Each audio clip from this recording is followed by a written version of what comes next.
all of the phase changes we've been doing so far have been under constant pressure conditions, and in particular with the problems that I've been doing with water phase changes in the last couple of videos, it was at atmospheric pressure, or at least at sea level atmospheric pressure, or at 1 atmosphere. So it was done, well, I'll explain this diagram in a second. But we all know that in the universe, pressure isn't always constant, and it definitely isn't always constant at 1 atmosphere. 1 atmosphere was defined as the pressure at sea level on Earth. Obviously, pressure will vary wildly if you go to smaller planets or larger planets, or atmospheres that have thicker atmospheres, or if we're just doing different types of applications dealing with gases and liquids and solids. So, what I've drawn here is a phase diagram. Let me write that down. Phase diagram. Phase diagram. And there are many forms of phase diagrams. This is the most common form that you might see in your chemistry class or on some standardized tests. And what it captures is the different states of matter and when they transition according to temperature and pressure. And this is a phase diagram for water. So just to understand what's going on here is that on this axis I have pressure. On the x-axis I have temperature. And at any given point, this diagram will tell you whether you're dealing with a solid, so solid will be here, solid. A liquid will be here, liquid, or a gas, For example, if I told you that I was at, I don't know, if I was at 0 degrees, let's say 0 degrees is right there. If I'm at 0 degrees Celsius, and 1 atmosphere, where am I? So 0 degrees, 1 atmosphere, I'm right at that point right there. So I'm at a boundary point between solids and liquids at 1 atmosphere of pressure, right? This is when we're at 1 atmosphere of pressure. So this coincides with our traditional notion of when ice freezes or when it melts at 0 degrees. If we made the pressure higher, what happens? Well, then ice starts melting at a lower temperature, right? So this is pressure going up. So pressure going up, let's say, I don't know what this is. This is maybe 10 atmospheres, 10 times Earth's atmospheric pressure at sea level. Then all of a sudden, the temperature at which solid turns into liquid, right? This transition is solid to liquid.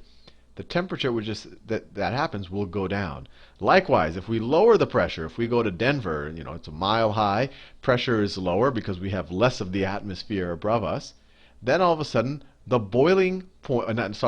freezing point increases. So the freezing point will be something above 1 degree. And this isn't drawn completely to scale, but the idea is your ice would actually freeze a little bit faster and would freeze at a higher temperature in Denver than it would at the bottom of the Dead Sea or in Death Valley at some very low below sea level point on the planet. Now, this transition is a transition between anything and gas. And we're very familiar. This is 1 atmosphere. And remember, this is water we're dealing with. This is the diagram for water. So at 1 atmosphere, this is kind of the stuff that we're used to seeing. Let me draw a line here. So at 1 atmosphere, 0 degrees is where solid or ice turns into liquid water. And then we go up here. So we keep going to higher temperature. And then here, this would be, since we're at 1 atmosphere, this is 100 degrees. 100 degrees Celsius right there. And that's the point at 1 atmosphere pressure where liquid turns into gas, or water vaporizes, or the liquid boils. All of those are acceptable ways to think about that. But what happens when we go to low pressure? Once again, let's take our little trip to Denver. Right? So that's Denver right there. Denver. And it's not that drastic. I'm just doing that for education purposes. Or even better, let's say Mount Everest. Mount Everest, very low pressure there. Then our freezing point, we already said that goes up when you lower the pressure, and your boiling point goes down. So it's much easier to boil something on the top of Mount Everest than it is to boil it at the bottom or at the lowest point in Death Valley or the Dead Sea. And the reason, the intuition behind that is, if I have a liquid, a bunch of molecules in liquid form, and they're touching each other, but they have enough kinetic energy to move past each other. So they're moving, they're they're flowing past each other. They're kind of rubbing up against each other. One of the reasons why they don't just evaporate, why this guy doesn't just jump up there, is that there's air above him. There's air pressure. And air pressure, we've learned about this when we did PV-nRT. That's a bunch of gas molecules, and the pressure they're creating is essentially caused by their temperature and their kinetic energy, and they sit there and they bounce, and they essentially keep these heavier molecules from going up. They keep them from essentially separating from each other and turning into a gas. So the more pressure you have, the harder it is for these guys to escape. On the other hand, if you have if we're in a vacuum, if we're doing this on the surface of the moon, and there's none of these guys there, then just a little slight bump, even though this guy is still a little bit attracted to over here, they're still attracted to each other, but just a little bit of bump, since there's no pressure up here if we're on the surface of the moon, might allow this guy to escape and go straight to a gas. So when you lower the pressure, it's just that much easier to go from liquid to gas, or even from solid to gas. And you might say, Sal, that's a bizarre concept, solid to gas. And it turns out if you get to low enough pressures here, I mean, let's say this actually, there's probably not stuff here. This is probably close to a vacuum right here. You could go from ice. So if you took ice and you were on the moon and you were at the right temperature, this is, maybe some negative degrees Celsius temperature, I don't know what the exact temperature is, your ice on the moon would go directly from ice to a gas, because there's this huge vacuum here. So these molecules will say, hey, there's all this space to fill, and if they just get bumped a little bit, they're just going to escape and turn into a gas. And you might say, oh, Sal, that's a strange phenomenon. It only exists on the moon. And because to rebut that comment, I've drawn the phase diagram for carbon dioxide. Carbon dioxide. It's all around you. You're exhaling it as we speak. Your plants in the room are hopefully inhaling it. But carbon dioxide at 1 atmosphere has a very different behavior than water. This is carbon dioxide at 1 atmosphere. And just so you know, this scale is definitely not drawn to scale. The difference between 1 atmosphere and 5 atmospheres is not the same between 5 atmospheres and 73. Likewise, this is not drawn to scale here. This is a much larger distance than this. So if I had to really draw it to scale, I have to stretch this chart out or do a logarithmic chart or something. But anyway, I was talking about carbon dioxide. So this is carbon dioxide solid, and this is gas, and this is liquid carbon dioxide. So at 1 atmosphere, if in like, let's say you live at sea level, let's say you're in New Orleans, I guess it's a little bit below sea level. That's where I grew up.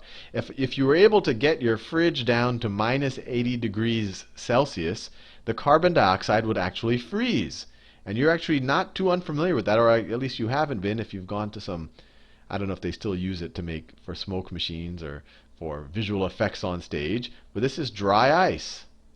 Dry ice. It's frozen carbon dioxide.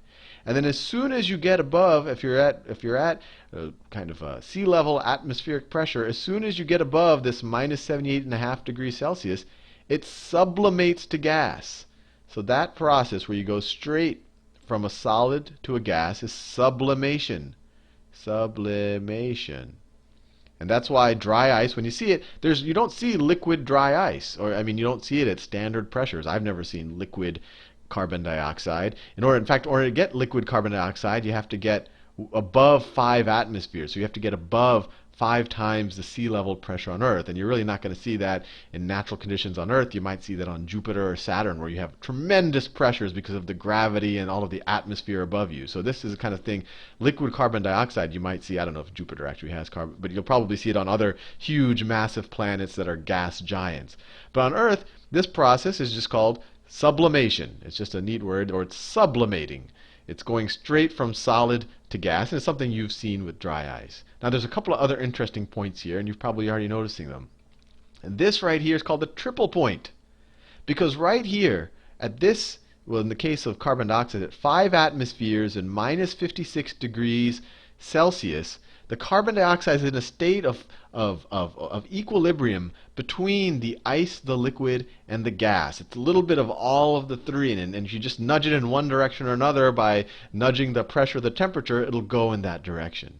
Similarly, water's triple point is right here. It's at a much lower pressure than we're used to dealing with. This is 611 or 0.611 kilopascals, or just 611 pascals, which is not 5 thousandths of an atmosphere. So if you go down to 5 thousandths of an atmosphere and you go a little bit above 0 degrees Celsius, you're at the triple point of water, where water can take on any of these states, where it's if you just nudge it one direction or another. Now, the other interesting point on these charts is up here. This is the critical point. Sounds very important. Critical point. And that's the point at which if you increase the temperature beyond that or the pressure beyond that, you're dealing with a supercritical fluid. Supercritical fluid. Sounds very exciting. So above here, you have a supercritical fluid. So very high temperature, very high pressure. So it's so high temperature that it wants to be a gas, but you're putting so much pressure on it that it wants to be a fluid. So it's a little bit of both. And actually, in the case of water, supercritical water is actually used as a solvent, because you can imagine it's kind of like liquid water in that things can dissolve in it, but it's so high temperature and it can diffuse into solids that it's really good at just getting whatever you want out of whatever you're trying to clean or somehow get into or I guess get salt put into the water.